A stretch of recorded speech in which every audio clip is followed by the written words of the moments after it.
Իրապես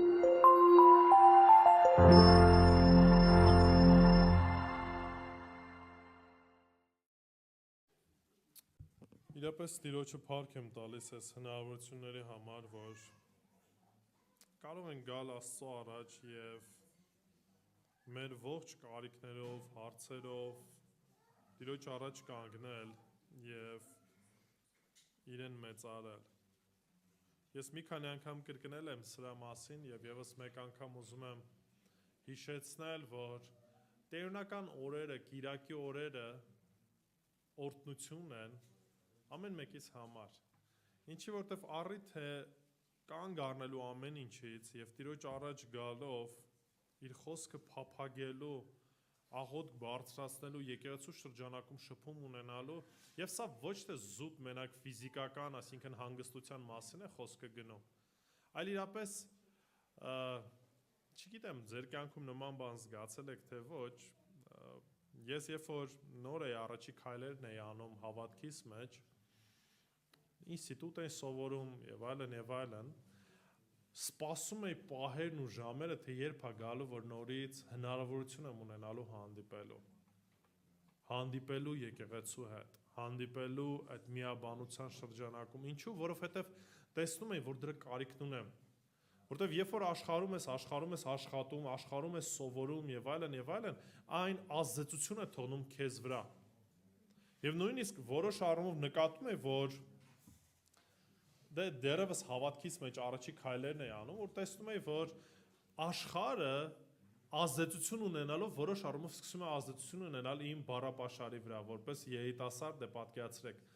ինստիտուտում է սովորում եւ այլն, ու այդ մարդկանց խոսույթն է անընդհատ քո շուրջ բոլորը, եւ այդ ազդեցությունից որոշ առումով նաեւ դու ես ազդվում։ Եվ այդ ժամանակ սպասում եմ Երանի էի տալի, թե երբ այն պահը գալու, երբ են օրերը լինելու, որ գնամ,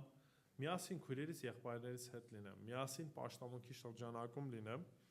ու երեք եղբայրականին մի եղբայր նույնպես վկայեց այս նույն ինչ որ ասում էի, որ երբ որ ասում եմ ձեզ հետ եմ,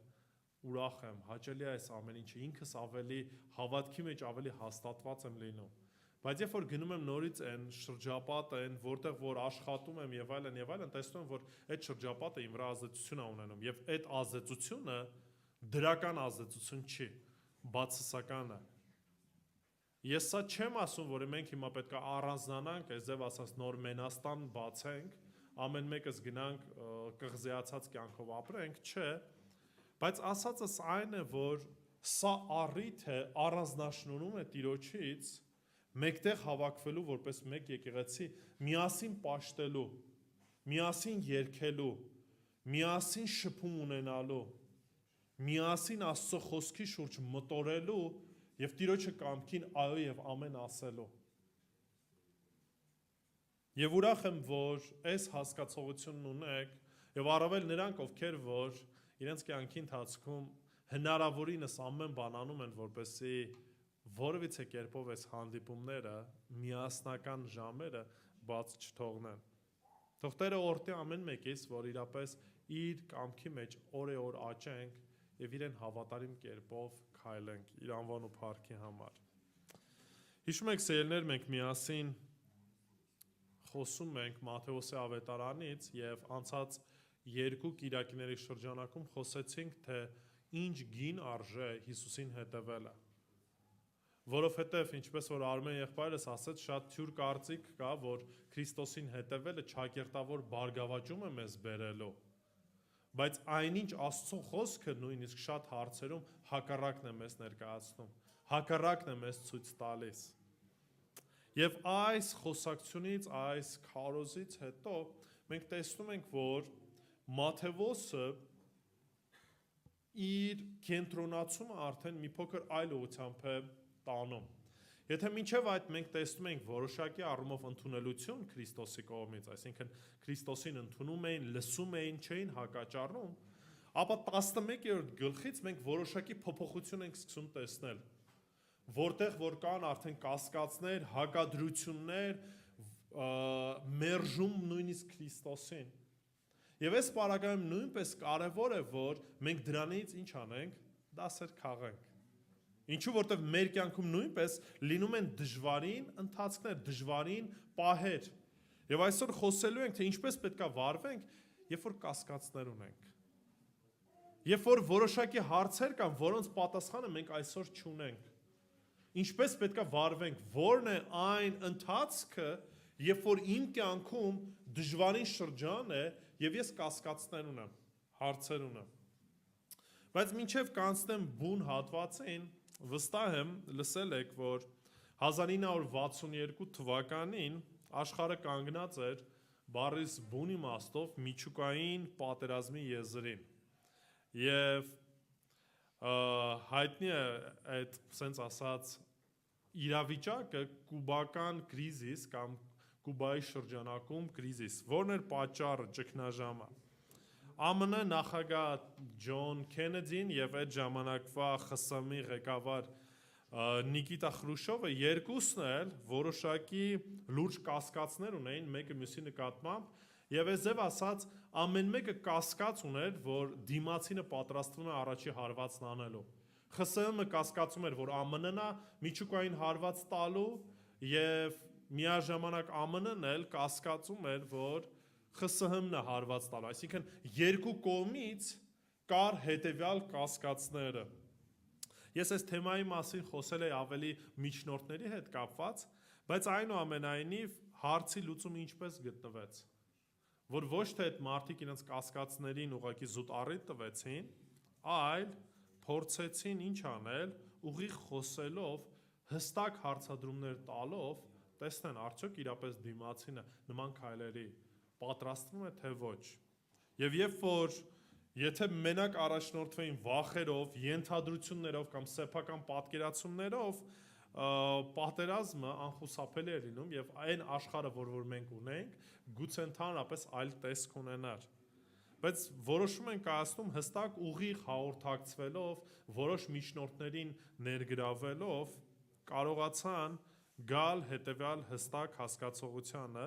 որ ոչ էլ մյուս կողմն է պատրաստվում պատերազմի, ոչ էլ այս մյուս կողմն է պատերազմի պատրաստվում։ Եվ պատերազմը, միջուկային պատերազմը կանխվեց։ Շատ հաճախ մեր հոգևոր կյանքում էլ նույնպես նման իրավիճակներ են լինում։ Երբ Աստծո ճանապարհները չեն համընկնում մեր պատկերացումներով, կամ մեր աղոթքները չեն ստանում մեր ցանկացած կամ մեր ուզած պատասխանը, երբ ծառայության մեջ մեր պատկերացած արդյունքները չենք տեսնում, երբ տառապանքը որոշ առումով երկարում է, երբ կասկածները սկսում են խոսել մեր մեջ, ու նման իրավիճակում մենք պետք է կարողանանք ճիշտ կերպով արձագանքելու, ճիշտ քայլեր կատարելու, որպեսզի այս կասկածները մեզ չհեռացնեն Աստծուց, այլ հակառակը նույնիսկ ավելի մոտեցնեն իրեն։ Ավելի մոտեցնեն իրեն։ Ու մենք այս պատմության մեջ կտեսնենք, որ Հովհաննես Մկրտիչը նման իրավիճակում էր հայտնվել։ Խնդրում եմ բացեք Մատթեոսի ավետարան 11-րդ գլուխ, միասին կընթերցենք 1-ից 6 համարները եւ եթե դեմ չեք, ոտքի կանգնենք եւ միասին Աստծո խոսքը ոտքի կանգնած կարդանք։ Մատթեոս 11 1-ից 6 համարները։ Երբ Հիսուսն իր 12 աշակերտներին պատվեր տալն ավարտեց, այնտեղից գնաց ուսուցանելու եւ քարոզելու նրանց քաղաքներում։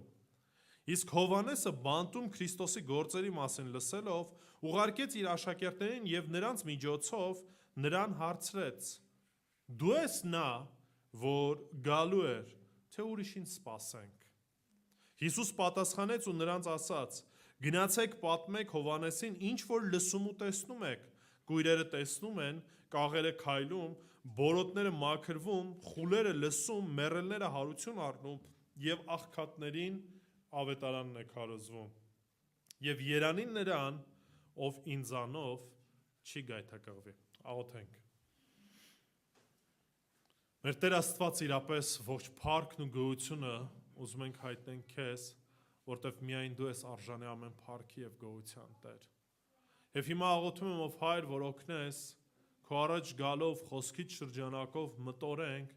եւ առնենք այն ամեն ինչ որ լսելու ենք քեզանից, Տեր Աստված,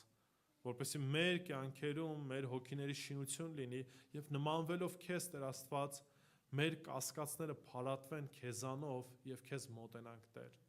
որպեսզի մեր ողջ կյանքով քեզ փառավորենք ով Տեր, մեր փափագն է ու ցանկությունն է ամեն վարքյան ամեն բան նմանվել քեզ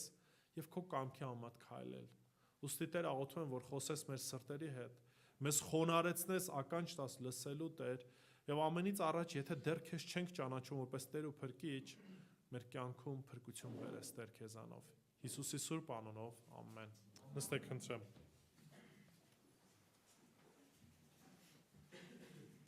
Գուցե այն ինչ որ ասելու եմ որոշ առումով ասեք բանական է կամ շատ պարզ արտահայտություն է, բայց իրականում սա է միակ ճշմարիտ ճանապարհը կասկածների ժամանակ։ Կասկածների ժամանակ ինչ արեք, հավատացյալ մեկը պետք է վերադառնա դեպի Քրիստոս։ Որովհետև միայն Քրիստոսի անձը, նրա գործերը եւ նրա խոսքն են փարատում մեր կասկածները։ Ուրիշ ճանապարհ, ուրիշ այլ մեթոդ չկա։ Ինչու է սա կարևոր։ Որտեվ մարդիկ կան ովքեր որ կարծում են կասկածները կամ նույնիսկ որոշ առումով Տիրոջից հեռվանալը ժամանակի ընթացքում ինքնուրույն կվերականգնվեն, այսինքն թող այդ ամեն ինչը այդ վիճակով կասկածներ, մեղքեր, Տիրոջից հեռու լինելը ու այդ ամեն ինչը ժամանակի ընթացքում կարծես ինքնուրույն հարցերը լուծվել են ու ես նորից ինչ եմ անելու, վերադառնալու եմ այն վիճակին, որին որ մինչև այդ է։ Բայց իրականում ինչ է տեղի ունենում, այդ ամեն ինչի հակառակն է տեղի ունենում, որ այս ամեն ինչը ավելի են խորացնում, ինչը խնդիրը, եթե ես նրանց ճիշտ ժամանակին, ճիշտ կերպով պատասխան չեմ տալիս։ Նույնպես եւ մարդկային վերքերը, ասենք պատկերացեք վերք ունեք, որը որ թարախակալում է գնալով ավելի է վատանում, ու ասեք թողնենք ժամանակի ընթացքում ինքը իրանով կբուժվի եւ այլն եւ այլն։ Այո, լինում են փոքր ինչ որ քերձվածքներ, որոնք որ ժամանակի ընթացքում ինքնուրույն վերականգնվում են։ Բայց հոգևոր առումով մենք թույլ չպետք է տանք, որպեսզի կասկածները, մեղքերը մեր կյանքում այս ձև ասած բուն դնեն եւ այդ ամեն ինչը ոչ թե ինքնուրույն անց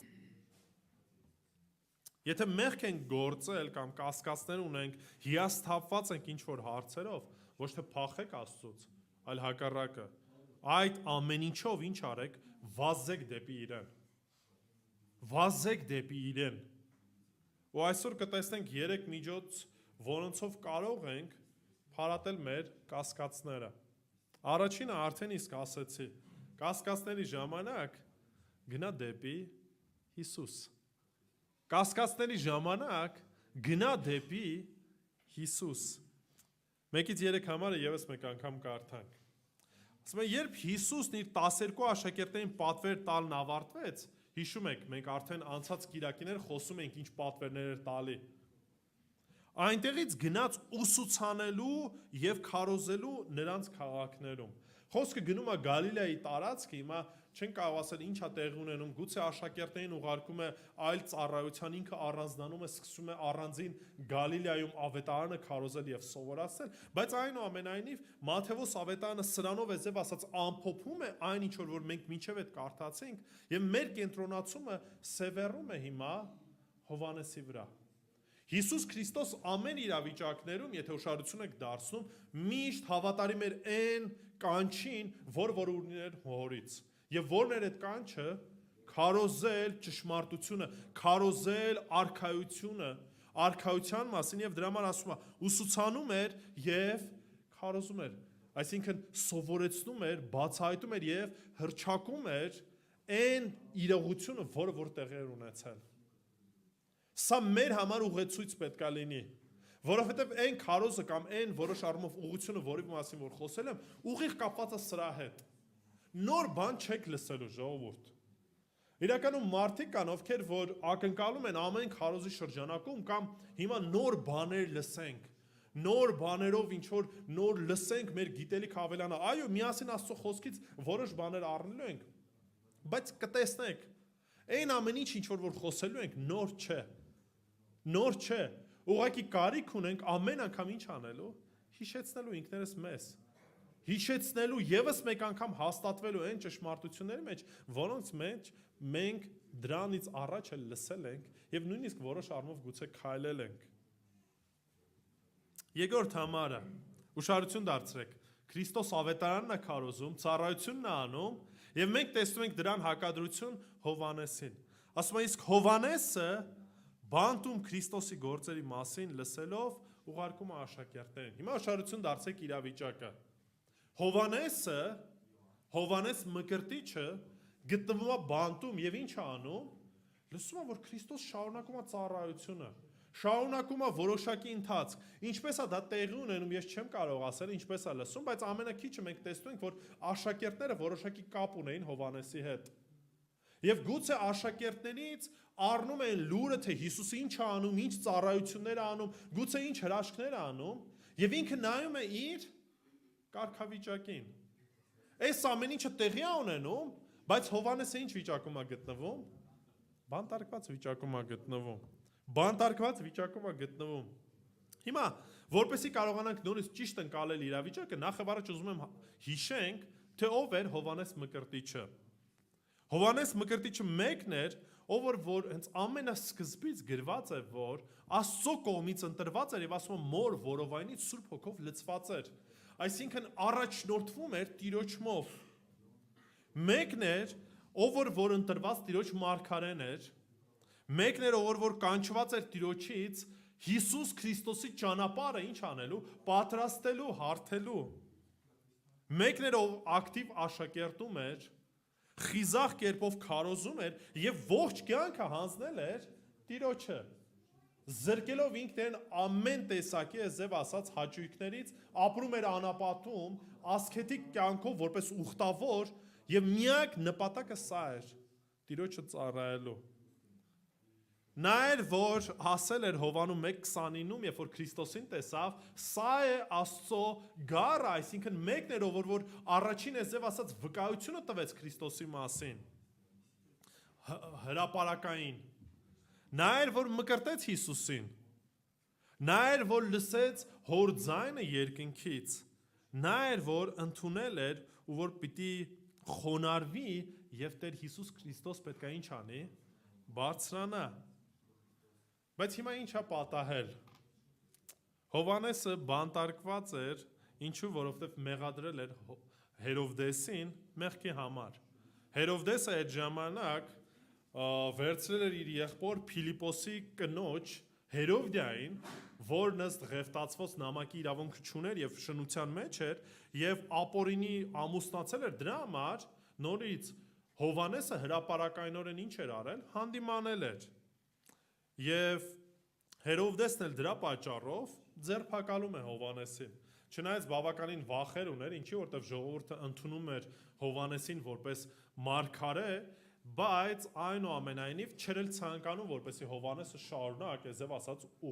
մեղադրանք ուղղեր։ Եվ հիմա ուշադրություն դարձրեք, բանտարկված է, չկա որևիցե հույս, որ ինքը դուրս է գալու, որտեղ այս ամեն ինչը գնում է նրան, որ պետքա սպանեն եւ վերջի գլխատում են Հովհաննեսին, պատմությունը հիմա չեմ ուզում կարդամ, ժամանակը կգա, ներևս դրա մասին կխոսենք։ Չի տեսնում նաեւ մեծ փոփոխություններ երկրում, որտեղ իր պատկերացումով ինչ պետքա տեղի ունենար, պետքա ազատագրվեին հռոմեական կայսրությունից, պետքա բավականին լուրջ փոփոխություններ լիներ եւ դրա որպես արդյունք Հերովդեսը որպես վատ կառավարիչ պետքա ինչ արվեր, հեռացվեր եւ հետեւաբար ինքը նույնպես պետքա բանտից ազատվեր։ Նաեւ դրա հետ մեկտեղ հասկանում է որպես արդար մատ է, ձև ասած Տիրոջը ծառայող մեկը անարդար կերպով է գտնվում այդ բանտում։ Նորից անարդարությունը մեսիան կա, մեսիան գործում է, բայց չգիտես ինչի անարդարությունը մինչև հիմա մնացել է երկրից վրա։ Բացի դրանից դերևս իր պատկերացած թագավորը մեսիական չի հաստատվում եւ ինքն էլ չի տեսնում դատաստանը, որին որ սպասում էին։ Այն արդար դատաստանին, որի մասին նաեւ ինքը խիզախ ինչ էր անում, քարոզում էր։ Եվ իր մոտ հարց է առաջանում. ինչ է կատարվում։ Իր պատկերացրած մեսիան այլ առաքելություն կամ այլ բան պետք է աներ, եւ ինքը այս իրավիճակում է հայտնվում եւ մոտը հարցեր են առաջանում։ Ուշադրություն դարձեք, Հովհաննեսը չի մերժում, չի ասում Քրիստոսը չէր Մեսիան։ Ինքը այլ խնդիր ունի։ Փորձում է հասկանա Աստծո ծրագիրը, որովհետև այն մարգարեությունները, որ ինքը կարդացել էր, այդ մարգարեության շրջանակում ինքը ուներ ինչ? Սահմանափակ հայտնություն, որովհետև դեռևս Աստծո խոսքը չէր ամբողջացել։ Ինքը պատկերացում չուներ, որ Տեր Հիսուս Քրիստոս երկրորդ անգամ պետքա գա։ Ինքը պատկերացում չուներ, որ դեռևս Տեր Հիսուս Քրիստոս ինչ պետքա անի, նախ պետքա մահանա, պետքա խաչվի, պետքա մարդկանց մեղքերի համար, ինչպես որ այսօր ասցինք, վճարը տա, համբարձվի, նոր դրանից հետո, երբ որ երկրորդ անգամ գա, այդ ֆիզիկական թագավորությունը ինչ անելու, հաստատելու է։ Եվ Հիսուսի աշակերտներին հիշեք, նույն տրամաբանությամբ էին առաջնորդվում, անդադ այս նույն հարցն էին տալի։ Դեր երբ ես թագավորությունը հիմնելու, մենք արդեն պատրաստ ենք, նախարարական պաշտոններն էին արդեն նույնիսկ որոշ առումով բաժանում, թե ով պետք է աջ կողմը նստի, ով պետք է ձախ կողմը նստի, ինչու որտեղ այս հասկացողությունն ունեին, այս սպասումներն ունեին, այս տրամաբանությամբ էին Հիսուսին հետևում։ Եկեք հիշեք, հարության տոնին, մինչև հարության տոնը խոսում էինք։ Հիսուս Քրիստոս մոտեցավ Երուսաղեմին, ժողովրդը ինչ էին կոչում, ինչ էին ասում։ Օվսաննա օրհնյալ է Դավթի որդին։ Ինչա նշանակում, ինչ արա, ազատիր մեզ, փրկիր մեզ, քո թագավորությունը հաստատիր։ Այսինքն, այս տրամաբանությամբ էր ողջ Իսրայելը, աշակերտները Հիսուսի, նաև Հովհաննես Մկրտիչը սպասում, ակնկալում։ Դրա համար, երբ որ այդ սպասումները ինչ եղան, չիրականացան, հարց է առաջանում։ Ինչ է տեղի ունենում, ինչ խնդիր կա։ Որն է պատճառը, որ մինչև հիմա Տիրոջ թագավորությունը չի հաստատվել։ Նա լսում է, որ Հիսուս շարունակ ինչ է անում, տարբեր ծառայություններ է անում, բայց ինքը մինչև հիմա բանտում է գտնվում։ Բայց նայեք, նման իրավիճակում չի թողնում, որ այդ կասկածները մոտը մնան, չի փարփակվում, չի աշակերտներին ասում, դե մենք սխալվեցինք, էդի չէր Մեսիան, ուրիշին պետք է սպասենք եւ այլն եւ այլն։ Ինչ է անում։ Գնում է այդ հարցերով դեպի Քրիստոս։ Ճիշտ է, ֆիզիկապես չէր կարա դուրս գալ, որտեղ բանտարկված էր, բայց ինչ է անում։ Աշակերտներին է ուղարկում։ Աշակերտներին է ուղարկում, որպեսզի այն հարցերը, այն կասկածները, որ ունի, փարատվեն, որտեղ հասկանում է, որ Մեսիան ունի այդ պատասխանը, Տեր Հիսուս Քրիստոս ունի այդ պատասխանը։ Եթե իր մոտ չգնամ, այդ դեպքում ում մոտ գնամ։ Շատ անգամներ մեր կասկածների արմատը գիտեք ինչն է, որ Աստծո խոսքը օրինակի համար մի մասն ենք տեսել կամ հասկացել, կամ մեր պատկերացվածը ամբողջ պատկերը չի,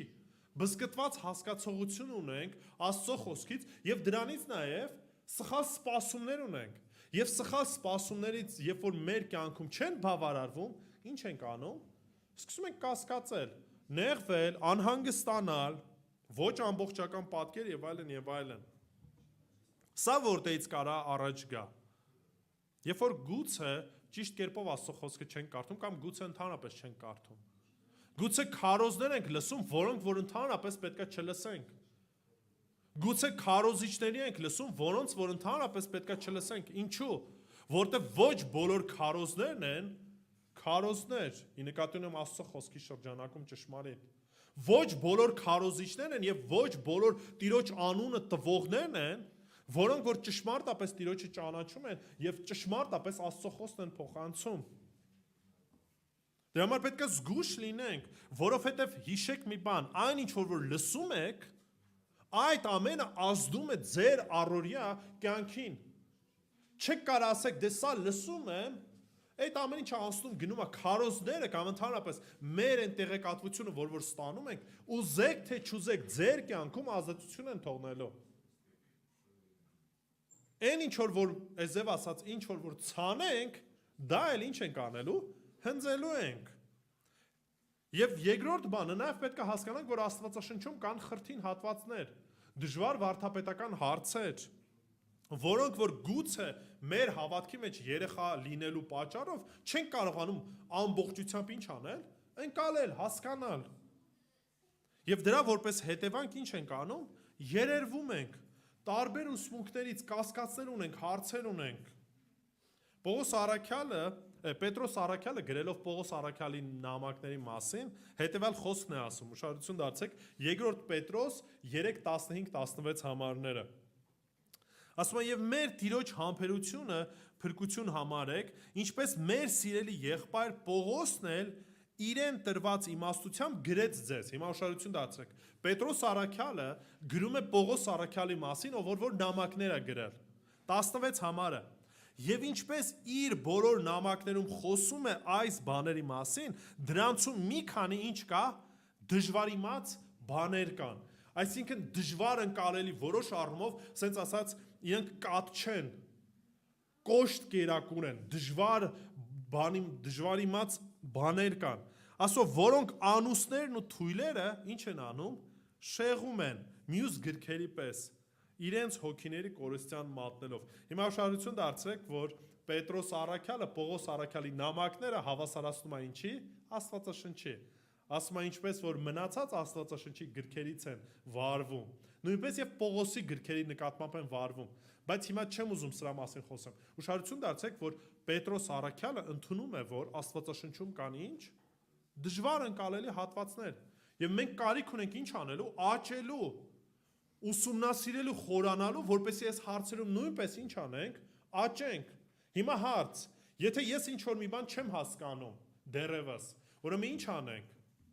Գցենք մի կողմ, կասկածենք, ասենք դե չէ, եթե ես այս պայծրությամբ չեմ հասկանում, ուրեմն այդ ամեն ինչը չպիտի էլ նույնիսկ ընդունեմ։ Հիմա այդ դեպքում հարց է առաջանում։ Երրորդությունը ո՞նց եք հասկանում։ Ո՞նց եք լիարժեք ընկալում։ Կամ Քրիստոսի միաժամանակ Աստված եւ մարդ լինելը ո՞նց եք հասկանում, ո՞նց եք ընկալում։ Կամ միաժամանակ, երբ որ մենք ասում ենք, որ մենք ռոբոտ չենք, բայց դրա հետ մեկտեղ Աստված է, որ ծրագրում է ամեն բան։ Ինչպես եք հասկանում այս հասկացողությունը, որ մենք ասում ենք Աստծո խոսք է,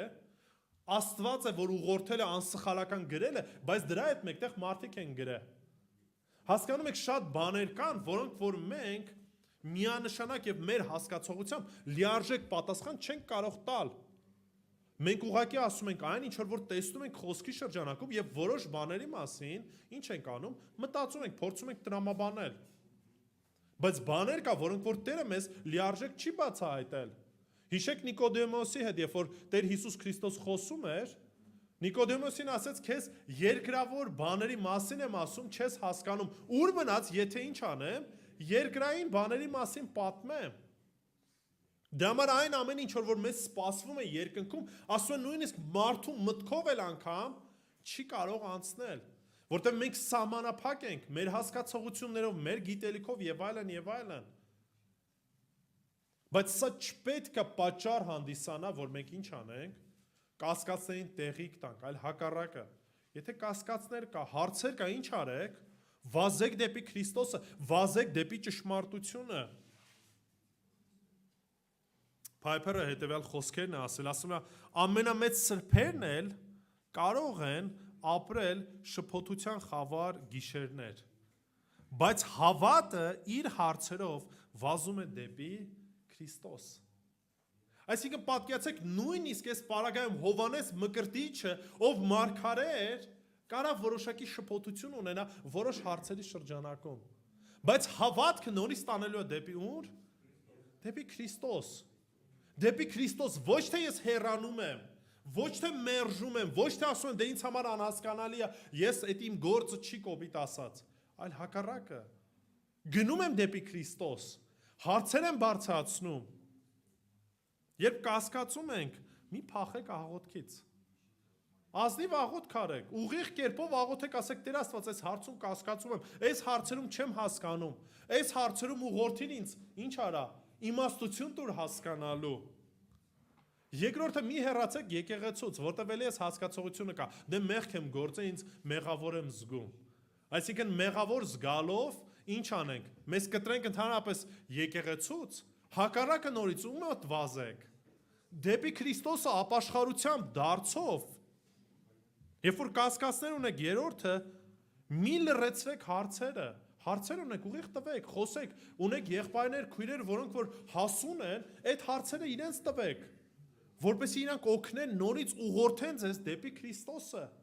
Մի այդ հարցերը փակեք, ասեք, դե հիմա կարողա ծաղրեն ասեն, ես էլ չգիտես, ամոթ քեզ եւ այլն եւ այլն։ Չէ, ժողովուրդ ջան, հարցեր ունեք, տվեք։ Քարոզը վերջանում է, մոտեցեք, ասեք, այս հարցը անհասկանալի էր, կամ այս հարցի հետ կապված կբացատրես ինչի է սա ասել, որպեսզի այս ամեն ինչը օգուտ տա ձեզ։ Սովորեք, հաստատվեք, այլ ոչ թե դե մի հատ էլ քարոզ լսեցի, պտիչկան դրեցի, 5 րոպե հետո մոռացա ու ընդհանրապես սրա մասին չեմ էլ մտորում։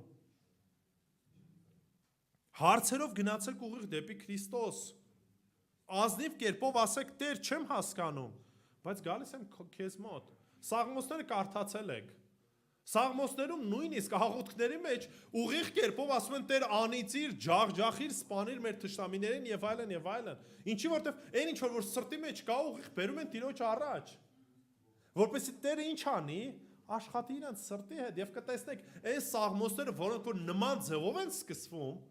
Տերը այդ սաղմոս 2 այդ սրտի հետ աշխատելով ինչ է անում, փոխում է, ցույց է տալի, ուղղորդում է։ Թե չպատկերացեք, կասկածներ ունեք, հարցեր ունեք, մեղքեր կան, ու դուք աղոթում եք, Տեր Աստված փառք ես, ամեն ինչ խաղաղ է, ամեն ինչ լավ է, օրհնում ենք քո սուրբ անունը եւ այլն եւ այլն։ Երեսպաշտություն ենք անելու։ Տերը նայում է մեր իրավիճակին, Տերը նայում է, որ բարկացած եմ, Տերը նայում է, որ լուրջ հարցեր ունեմ, ես ժպիտս դեպքին խոսում եմ ինչ-որ մի հատ հեքիաթների մասին։ Ազնիվ եղեք, գնացեք ուղիղ ձեր հարցերով, խնդիրներով Տիրոջ առաջ։ Նույնիսկ եթե դրանք մեր տրամաբանության կամ մեր հասկացողության մեջ անհասկանալի են։ Թե ինչի Տեր թույլ ես տալի այս նման իրավիճակները։ Թովմասի պատմությունը հիշում եք։ Երբ որ լսեց Հիսուս Քրիստոս հարություն է առել, ասաց չեմ հավատում։ Չեմ հավատում։ Հովանու 20:24-ից 29, բայց Թովմասը 12-ից մեկը եկվորյակ կոչվածը։ Նրանց հետ չէր, երբ Հիսուս եկավ։ Սա էլ է հետաքրքիր մի բան։ Չգիտենք որտեղ էր։ Դրա համար մեկ-մեկ նույնիսկ երբ որ մենք հարցեր ենք ունենում, դրա համար է ասում։ Մեկտեղ հավաքվելը մի բաց թողեք, ինչի որտեղ կարող է հենց նույնիսկ պաշտամունքի ընթացքում քո հարցերին որոշակի պատասխան տրվեն։ Մի էս առիթները բաց թողեք։ Հիմա ինչ-ինչ պատճառներով Թովմասը բացակա էր։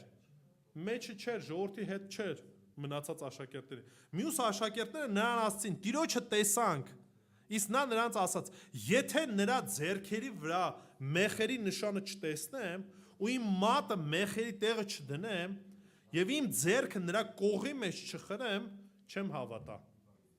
Ուղիղ կերպով խոսում է։ Ուղիղ կերպով չի բանանում, ասում է, հա, ճիշտ է, լավ է, բայց կասկածները պահի մեջ է։ Ուղիղ կերպով ասում է։ Կարևոր է ուշադրություն դարձեք Հիսուսի պատասխանը։ 8 օր հետո աշակերտները դարձյալ ներսում էին, նրանց հետ նաև Թովմասը։ Հիսուս մտավ փակ դռներով, նրանց մեջտեղում կանգնեց եւ ասաց. «Խաղաղություն ձեզ»։ Հետո Թովմասին ասաց. «Ամոթ քեզ, որ ինձ կասկածեցիր։ Անամոթի մեկը այսքան ժամանակ հետդ էի խոսում էի, խի չհավատացիր աշակերտներին»։ Չէ՞ ինչ է ասում։ Ասում է, «Բեր քո մատը այստեղ եւ տես իմ ձեռքերը, բեր քո ձեռքը եւ իմ կողի մեջ խրիր, մի երկմտիր, այլ ինչ արա, հավատա»։ Այսինքն Տեր Հիսուս Քրիստոս առաջ քայլ անում, որպեսզի դիմացինը ինչ անի, հաստատվի հավատքի մեջ։ Տեր Աստված չի ցանկանում, որ մենք այդ կասկածների այդ թույլ ու տկար վիճակի մեջ մնանք։ Հակառակը իր կամքը ինչ արել, հայտնել է։ Որպեսզի իր կամքի համեմատ ինչ անենք, մեր հավատքի մեջ հաստատվենք, քայլենք, չմնանք այդ, սենց ասած, թույլ ու տկար վիճակում։ Եվ Թովմասը պատասխանը նայեք, այդ ամեն ինչից հետո։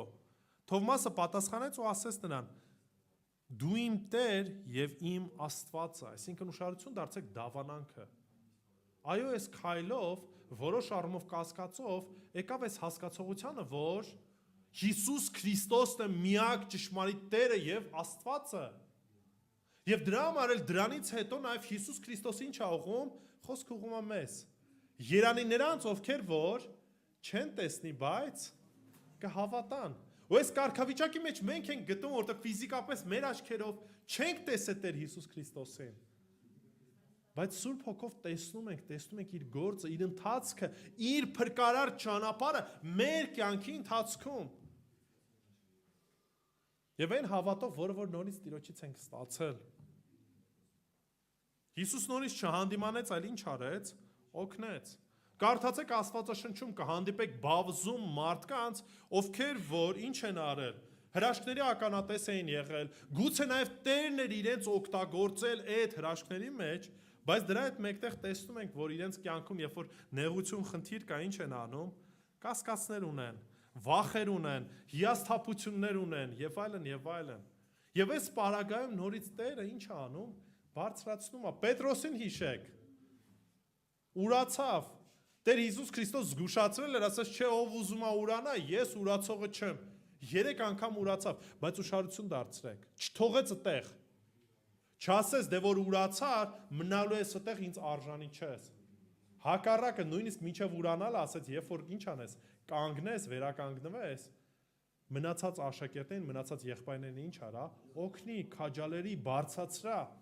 Այսինքն Տերը մեզ չի թողնում այդ իրավիճակում, մենք պետք է այդ վիճակում ոչ թե հեռվանանք ավելի Աստծուց, այլ ինչ անենք, վազենք դեպի Իրան։ Վազենք դեպի Իրան։ Մի փախեք այդ հարցերով, այլ գնացեք դեպի Տերը եւ աղոթքով, ազնիվ կերպով խոսեք իր հետ։ Առանց երեսանի ինչ որ բաների։ Երկրորդը, կասկածների ժամանակ նայեք Հիսուսի գործերին։ 4-րդ համարը։ Հիսուս պատասխանեց ու ասաց. գնացեք պատմեք Հովհաննեսին, ինչ որ ինչ եք անում, լսում ու տեսնում եք։ Այսինքն Տեր Հիսուս Քրիստոսը ինչ անում, անմիջապես չի պատասխանում, այո, ես եմ, գնացեք ասեք, թեման փակա։ Չի նման բան ասում։ Ասում է նայեք, այն ինչ որ ինչ եք անում, լսում եք ու տեսնում եք, գնացեք պատմեք Հովհաննեսին։ Նա ասում է նայեք իմ գործերին, շարունակության մեջ ասում է կույրերը տեսնում են, կաղերը քայլում են, բորոտները մաքրվում են, խուլերը լսում են, մեռելները հարություն են առնում, սա ուղղակի հրաշքներ չէին։ Ես մի քանի անգամ կրկնել եմ սրա մասին։ Հիսուս Քրիստոս ոչ մի բան հենց այնպես չէր անում։ Այս ամեն ինչը նշաններն էին իր ով լինելու, Մեսիա լինելու, Քրիստոս լինելու։ Հիմա դեռևս սրա մասին ավելի մանրամասն կխոսեմ, բայց նորից ուշադրություն դարձրեք։ Հիսուս Քրիստոս կասկածների առումով ինչ ասում, գնացեք պատմեք, թե ես ինչ գործեր եմ անում։ Հիսուս այլ կերպ ասում է, համեմատեք իմ կյանքը Աստծո խոսքի հետ։ Տեսեք, արդյոք այն համընկնում է, թե ոչ։ Այսինքն գնացեք պատմեք, ես ինչ եմ քարոզում եւ ինչ եմ անում։ Ու նաև դա այդ ինչ արեք, համեմատեք տեսեք, համապատասխանում է այն խոսքին, որը որ մարգարեացված էր, թե ոչ։ Որովհետև մի բան է, երբ որ դու քո տեղը ուղղակի զուտ պատասխանում ես այո, եւ մեկ այլ բան է, երբ որ հստակ ինչ ես, ապացույցներն ես ներկայացնում։ Մի եղբայր ասել է, ճշմարտությունը չի փակվում, չի չափվում հանգամանքներով, այլ Աստծո բնավորությամբ եւ խոստումներով։ Այսինքն այն ճշմարտությունը, որ մենք ունենք, կախված չի իրավիճակներից, կախված չի հանգամանքներից, այլ միայն ու միայն կախված է Աստծո բնավորությամբ եւ խոստումներով։ Եվ ո՞րն է Աստծո բնավորությունը։ Աստված հավատարիմ է իր խոսքերին եւ այն ամեն ինչ որ ասել է, այդ ամեն ինչը իրականություն են դառնալու։ Եվ այն խոստումները, որ տվել են, այդ խոստումները 100%-անոց են։ Եվ այն ամեն ինչ որ Տերն ասեց, ցույց է տալիս Աստծո ով լինելը։ Մակարդուրը գրում է, ասում է. Հիսուս Հովհաննեսին ուղղեց դեպի օբյեկտիվ ապացույցներ, այլ ոչ թե սուբյեկտիվ զգացմունքների։ Ինչի, որովհետև նորից զգացմունքային պահերը տարբեր են լինում։ Մենք տարբեր ձևով ենք ընթանում, տարբեր ձևով ենք որոշ առումով զգում եւ այլն եւ այլն։ Մեզ համար կարևոր չի մեր զգացմունքները եւ իրավունք էլ չունենք մեր զգացմունքների վրա հիմնվելով առաջնորդվենք։ Մեզ համար ամենակարևորը պետք է լինի ինչը։ Խոսքը, որը որ 100%-անոց օբյեկտիվ ճշմարտություն է։ Մեր կյանքում երբ կասկածում ենք, ինչ անենք, հիշենք նախ եւ առաջ, որտեղ է Աստված քեզ փրկել, այսինքն մեր տարբեր կյանքի իրավիճակներում, ինչպես է Տերը գործել, ինչպես է փրկել, ինչ է տեղի ունեցել, սա կօգնի մեզ նորից ինչ անելու, վերհիշելու Տիրոջ գործերը մեր կյանքում, Մեր անձնական կյանքում։ Երկրորդը ինչպես է քեզ առաջնորդել տարբեր իրավիճակներում։ Նույնպես նորից սա օգնելու է, որպեսզի մենք հետ նայենք ու տեսնենք Տերը ինչպես է տարբեր իրավիճակներում ինձ ինչ անում, առաջնորդում։ Ինչ աղոթքների պատասխաններ ենք մենք ստացել։ Երբ որ աղոթել ենք, ինչպես է Տերը պատասխանել։ Ինչպես է փոխել Տերը եւ փոխում մեր կյանքը այսօր։ Հասկանում եք, սա օգնելու է, որպեսզի մենք տեսնենք Տիրոջ գործերը գործնականում մեր կյանքում։ Ոդի Բոկամը միշտ այս խոսքի մոտս տպավորվել է, որ ասում է Տիրոջ նախախնամությունը երևում է ոչ թե շատ դեպքերում ներկայում, այլ երբ որ մենք ինչ ենք անում, հետ ենք նայում։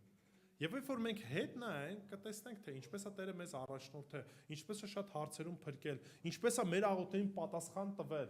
Եվ սա նորից կօգնի մեզ հաստատվելու, որպեսզի չկասկածենք այն իրավիճակում, որ այս պայդրությամբ ինչ ենք անում, գտնվում ենք։ Դավիթը գրում է Սաղմոս 103:2, ասում է. «Օրհնեցեք Տիրոջը, ով իմ անձ, եւ մի մոռացիր նրա բոլոր բարիքները»։ Նրա բոլոր գործերը մի մոռացիր։ Ինչի որտեվ այն Տիրոջ գործերը, որ մեր կյանքում տեղի են ունենում, օգնում են մեզ ներկայի ժամանակ ինչ անելու, հաղթահարելու այն կասկածները, այն դժվարություններն, այն խնդիրները, որոնք որ մենք ունենք։ Մի մոռացիր այն ինչ որ Տերը արդեն իսկ ինչ արել է։ Հակոբոս 1:2-4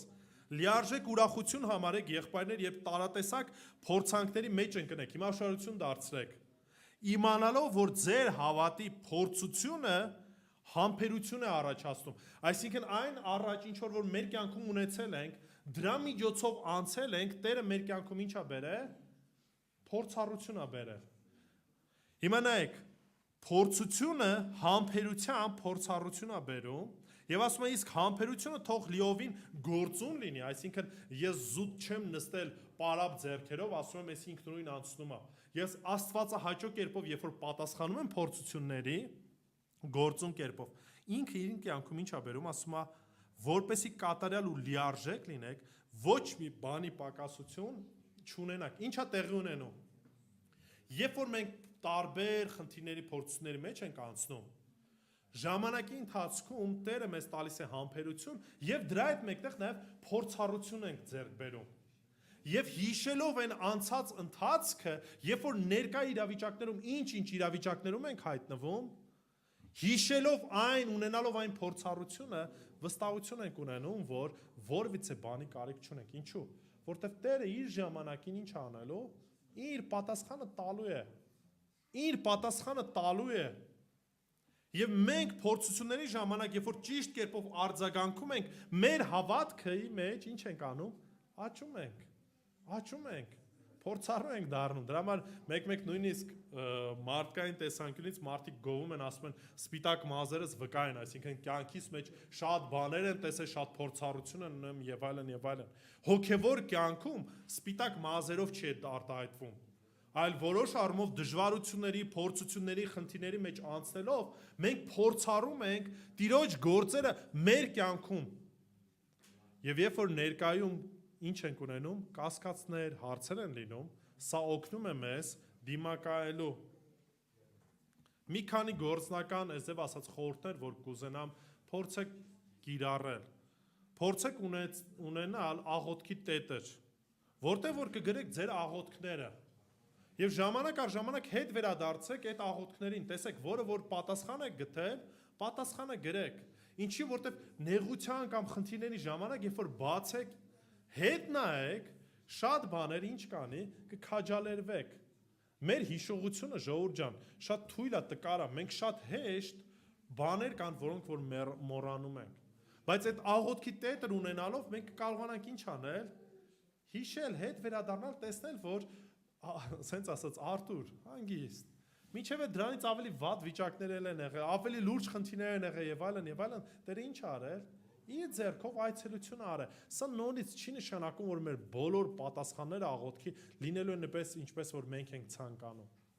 Բայց հավատացնում եմ ձեզ, այդ աղոթքի տետերը ձեզ համար քաջարերանք է լինելու։ Երկրորդը նորից փորձեք հիշել դեպքեր, երբ որ Տերը պաշտպանել է ձեզ։ Կամ հիշեք, թե նա ինչպես է գործել եւ գործում այսօր ներկայում ձեր կյանքում։ Ու կասկածները թուլանում են, երբ մենք հիշում ենք Աստծո ինչերը, գործերը, Աստծո գործերը։ Դրա համար Հիսուս Քրիստոս ինչ է ասում։ Գնացեք ու պատմեք ինչ որ լսում եք եւ ինչ որ տեսնում եք, որ անում եմ։ Եվ երրորդը սիրելիներ, կասկածների ժամանակ կարչիր Հիսուսի խոսքից։ Կարչիր Հիսուսի խոսքին։ 5 եւ 6 համարները։ Գույրերը տեսնում են, կաղերը քայլում են, բորոտները մաքրվում են, խուլերը լսում, մեռելները հարություն առնում եւ աղքատներին ավետարան է քարոզվում։ Հիսուս Քրիստոս մեջբերում է անում մի քանի մարգարեական գրքերից։ Ընդամենը 2 հղում կկարդանք Եսայիա մարգարեություն 35 4-ից 5 համարներ։ Ասացեք թուլասիրտներին, ուժ առեք, մի վախեցեք, ահա ձեր Աստվածը գալիս է վրեժխնդրությամբ, Աստծո հատուցումով գալիս է եւ կազատի ձեզ։ Այդ ժամանակ կբացվեն կույրերի աչքերը, կբացվեն խուլերի ականջները։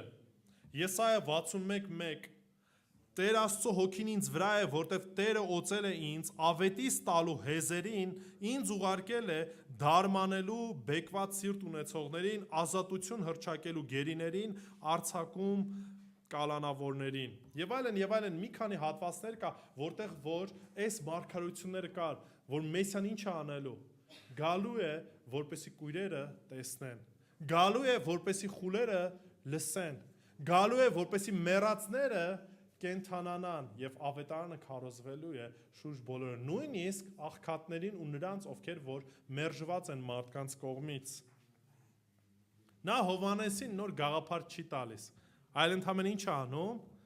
վերադարձնում է իրան դեպի Աստծո խոսք, վերադարձնում է դեպի խոսք։ Ասում է հիշի, գնացեք ասեք, թե ինչ է կատարվում եւ բառացի որոշ մարգարեություններից ինչ անում, մեջբերում է անում։ Երբ որ սատանան փորձում էր Հիսուսին, Հիսուսը ինքը ոնց պատասխանեց։ Նորից խոսքով 3 անգամ մենք տեսնում ենք, ասում է գրված է Մատթեոս 4, 4-րդ համարը 7 եւ 10։ Այսինքն Քրիստոս ինքը պայքարում էր խոսքով, խոսքին կարճած լինելով, խոսքը խորապես իմանալով։ Իսկ մենք ինչ վերաբերմունք ունենք իր խոսքի նկատմամբ։ Ես մի քանի անգամ այս արտահայտությունն արել եմ եւ հիմա էլ կկրկնեմ։ Մեր վերաբերմունքը Աստծո խոսքին ցույց է տալի մեր վերաբերմունքը Աստծուն։ Եթե Աստծուն վերաբերվում եք ըստ ձեզ սիրով, նույնպես պետք է իր խոսքին վերաբերվեք սիրով։ Իսկ եթե արհամարում եք խոսքը, չեք կարդում, չեք խորանում, չեք ուսումնասիրում, ձեր ժամանակը չեք տրամադրում խոսքին, մի էլ ասեք, որ սիրում եք Աստծուն կամ ձեր ժամանակը կամ ձեր կյանքը տվել եք Աստծուն։ Այս երկուսը միասին են քայլում։ Ինչպիսի վերաբերմունք ունենք խոսքին, ցույց է տալի մեր վերաբերմունքը Աստծուն։ Արդյոք Սաղմոս 2-ի պես հավատում ենք, ինչպես որ 119-րդ Սաղմոսում կարդում ենք։ Հիմա 119-րդ Սաղմոսը չեմ կարդալու, բայց մի քանի առանձնացումներ ունեմ։ 119:9 Խոսքով է երիտասարդը մաքրում իր ճանապարհը։ 11 համարը խոսքը ասում է սրտումս պահեցի, որպեսի չմեղանչեմ։ 24 համարը խոսքը ինձ խորուրդ տվողն է։ 50 համարը խոսքը ինձ կյանք է տալիս։ 50 համարը խոսքը իմ մխիթարությունն է նեղության մեջ։ 103 համարը խոսքը քաղցր է իմ քիմքին, մեղրից էլ քաղցր է։ 105 խոսքը ճրակ է իմ ոտքերիս, խոսքը լույս է իմ ճանապարհին։ 111 խոսքը իմ ուրախությունն ու բերկրանքն է։ Ուշադրություն դարձրեք, թե կյանքի ողջ բնագավառը Սաղմոս 2-ն ինչով է պարուրում։ Խոսքով եմ դիմացս տեսնում, խոսքով եմ մաքրվում, խոսքով եմ մեղքից հեռու լինում, խոսքով եմ առաջնորդվում, խոսքով եմ խրատվում։ Դրա համար եմ ասում, մի ակնկալեք, որ նոր բան եմ ասելու, ժողովուրդ։ Հիսուս Քրիստոս նոր բան չէր անում, այդ խոսքն էր քարոզում, այդ ճշմարտությունն էր փոխանցում։ Դրա համար կասկածների, նեղությունների ժամանակ խոսքի մեջ խորացեք, Բացեք ու կարդացեք մանրամասն։ Շատ մարդիկ կան նորից, երբ որ տեսնում են, ասում են, դե երիտասարդ տղա ես, քեզ պետքա խորացել ես այդ հոգևորների այդ հավատացյալների, ժողովուրդ ջան, չխորանաք, չեք էլ աճելու, չեք էլ սրբության կյանք ապրելու եք թույլ, տկար, կասկածներով լի, ցրված վիճակում, անհաստատուն եք լինելու ձեր ողջ կյանքի ընթացքում։ Հիսուսին, երբ որ Պետրոսը հետևում էր, հեռվից էր հետևում գրված է, դրա համար 3 անգամ ուրացավ։ Ինչքան մոտ լինենք Քրիստոսին, այդքան ավելի հաստատուն կլինենք հավատքի մեջ։ Կիսատ պրատ հետևել չի լինում։ Կամ լիարժեք ենք Քրիստոսինը,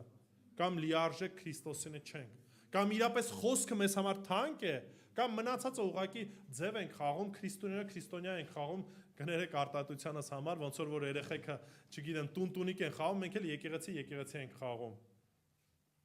Երբ կասկածը գալիս է, ինչ անեք, բաց արեք Աստվածաշունչը։ Փնտրեք խոստումները, ոչ միայն զուտ մենակ բացատրություններ չոր ու ցամաք։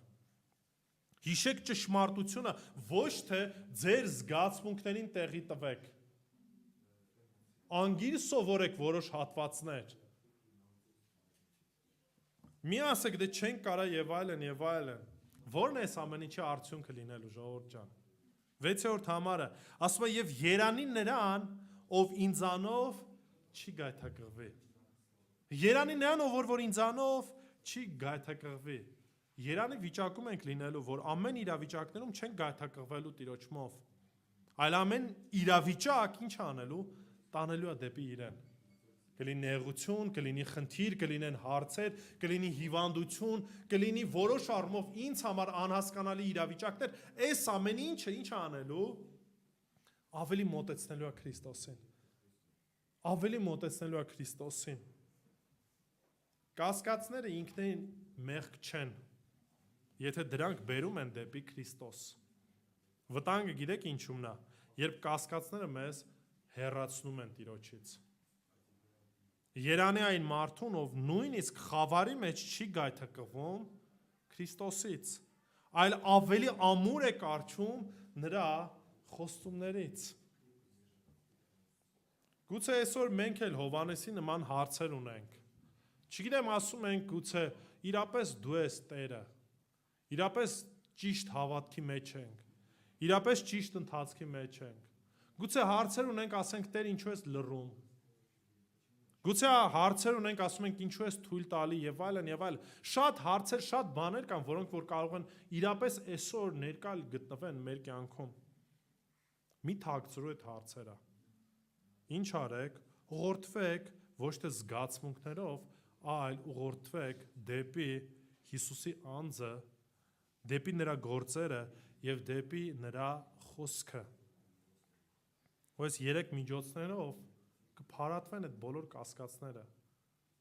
կմեղմվեն, ժամանակի ընթացքում նաև կգտնեք այդ ձեր հարցերի որոշ պատասխաններ, եթե որոշ բաներ այստեղ չգտնենք, երկնքում այդ հարցերի պատասխանը կգտնենք։ Ուրեմն ինչ անենք, երբ որ հարցեր կան, երբ որ կասկածներ կան, գնացեք դեպի Հիսուս այդ բոլոր հարցերով։ Նայեք նրա գործերին։ Հիշեք, թե Տերը ինչպես է գործում ձեր կյանքում։ Եվ կարճած եղեք նրա խոսքից, ամուր կարճած եղեք։ Եվ կտեսնեք, որ կասկածը կարող է դառնալ ավելի խորը վստահության ճանապարհ, որ լիարժեք կվստահեք Տիրոջը եւ կհանձնեք ձեր կյանքը լիարժեք Աստծուն։ Աղոթենք։